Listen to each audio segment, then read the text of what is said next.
Hey everyone, we're going to be talking about the drift fry from Jackall.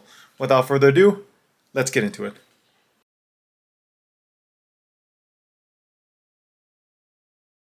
So over the last couple of years, the Demiki rig has grown in a lot of popularity, and that's primarily probably due to forward-facing sonars. This is basically Jackall's answer to the Demiki rig, and this is going to be a very simple rig just to fish similar to the Demiki rig itself. Slight differences, but the overall concept is really much the same. The cool thing about these lures is that they have just been introduced to the United States market. It has been available, but you just haven't been able to find them at local retailers.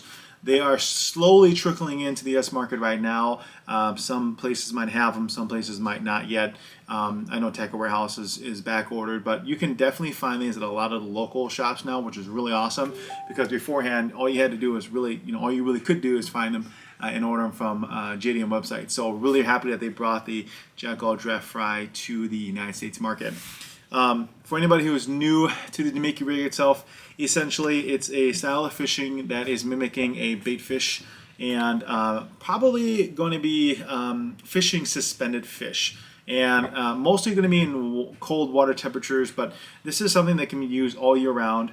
And the nice thing about this is you're targeting suspended fish, and you can fish a lot of different water columns. The unique thing about the drift fry that separates it from a lot of the other competitors is that it has a built-in lip that is actually plastic. And so this soft lip actually gives its unique action that it has. It does two things. So the action of it keeps it vertical, and then also it gives it this nice little wiggle here when you're working it back. The key part here is that it stays in the water column that you want it to be, which is really nice. So if you're, let's just say you're fishing and you know that fish are probably 6 feet deep and you want to just target the strike zone, this is going to be really awesome for you, especially if you're fishing forward facing sonar, because as you get this to the exact depth, you can just roll it back and it's going to stay in that depth without rising or falling. So it's really nice action, and that's really the key seller is the little plastic lip right here that's offered on the drift fry itself. The unique thing about this is that this lure, you can kill it, and you can actually shake this lure in a strike zone, and it, and you could kill it and just shake it, and it'll actually just shimmy like this, very slowly, without even moving so much towards the boat or towards you if you're fishing on shore. So it's a really cool bait, and you can really keep this in the strike zone for longer than your typical baits that you have. And this won't actually fall as long as you have tight line on it. It'll actually stay vertical in the water column wherever you're fishing it. These are not cheap though. These are very expensive. I think at least they're pretty expensive. For one pack, they come in at $12.99, and you get 5 drift fries inside. These are the 4-inch models. They do have them in a 5.2 inch, but these are the 4-inch drift fries. I believe the 5.2 are called something a little different. I know it's called drift fry, but I know there's a little add-on to it to separate it from these. But that would be how much they retail at, and they come in a variety of colors. I have 3 different colors, and I have 2 packs of each. I have the Ghost Wagasaki, I have the Sweet Fish, and then I also have this one here, which is the Silver IU. So I have those 3 colors, 2 packs apiece. Spend about $100 on it. So pretty expensive for a couple pieces of plastics. But the nice thing about it is that they are really attention to detail. You have realistic eyes that are glued on. You can feel the on the fish. You can feel the pattern on it. So they did a really good job of adding a lot of detail to it. They didn't go cheap on the lures. And Jackall and Megabass typically don't go cheap for the most part. You might have a couple bad products, but the design itself is usually pretty good. Rubber is not rubber, the plastic. The plastic is pretty durable too as well. It's pretty stretchy for the most part, which is nice. So it's not very soft like the Yamamoto Senkos, where they'll break off after a fish. The tail itself, it's kind of unique. It's not a paddle tail. but it does have like a little indentation in it, which is kind of nice, and I think that's what it gives it its unique action. And again, it's not something that it's not going to be like a you know, like high tech. This is not a high tech. This is way far from it. This is a very specific style of fishing that we have here, and so that's why the tail is cut out like that. And the tail, like I said, is very buoyant. So the action is going to be basically, you know, when you move this thing, that tail is going to move too as well. And it's not an overkill where it's super like a lot of action, but it's enough to get you a lot of triggered bites with that tail in the back. I have this rig on a ball-headed jig. The nice thing about this rig is that you don't have to go out and buy specific jig heads for it. You can use any kind of ball style head jigs in your arsenal that you already have, and I really like that because these pieces of plastic are so expensive already. They're $12.99, you know, for one pack. So I just use 1/4 ounce jig, ball head jigs, ball headed tungsten jigs that I already have, and so this is what it looks like when it's fully rigged up. Right there, so you see the little lip underneath the ball-headed jig itself. These are really awesome in a way because of the way that you can fish it. If you have seen some videos on YouTube already, you can see, or if you haven't yet, you have to watch SB Fishing. He actually has a video on how he's catching them on these. And it's really unique and really cool because you can just see the way he works it back, and you could literally kind of mimic the way he fishes it. And you can get a lot of key bites on this thing. And again, it's really grown, it's very popular because of the forward-facing sonars nowadays. Because what you could do is you can make that long cast, you could get it to the right depth of what you need it to be. If fish are suspended at 6 feet, 10 feet, whatever, you can wait till this thing sinks down to the desired depth and then slowly work it back. And this lure won't rise to the occasion. It won't rise up in the water column. Now, if you kill it, it will sink and it will shimmy and sink down. But if you were to work it back slowly in that water column of what you want it to, this will stay in that desired water column. So going back to the colors itself, there's not a whole lot of colors available yet in the U.S. market, at least not on some of the websites that I've seen. Like I said, I have the 3 colors that I do have. Do the colors work? Yes, they're okay. I do wish that there were other colors available.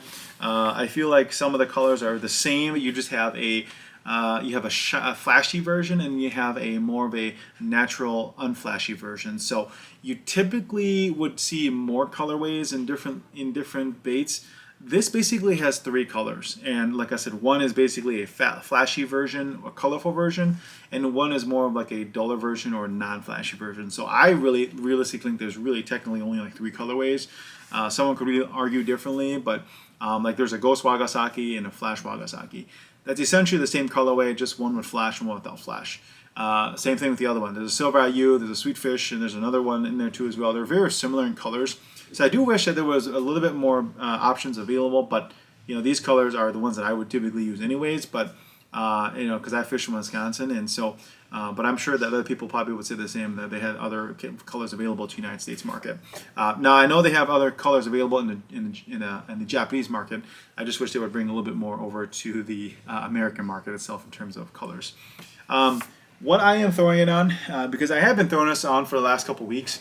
I've been throwing on over the last couple weeks on the on my Vanquish, but I've recently just got the Vanford in. If you haven't seen that video yet, make sure you see that unboxing video. And so I've been fishing this on the Vanford, the new Vanford FA for the last couple of days here. And this is the exact same one that I've been throwing actually here.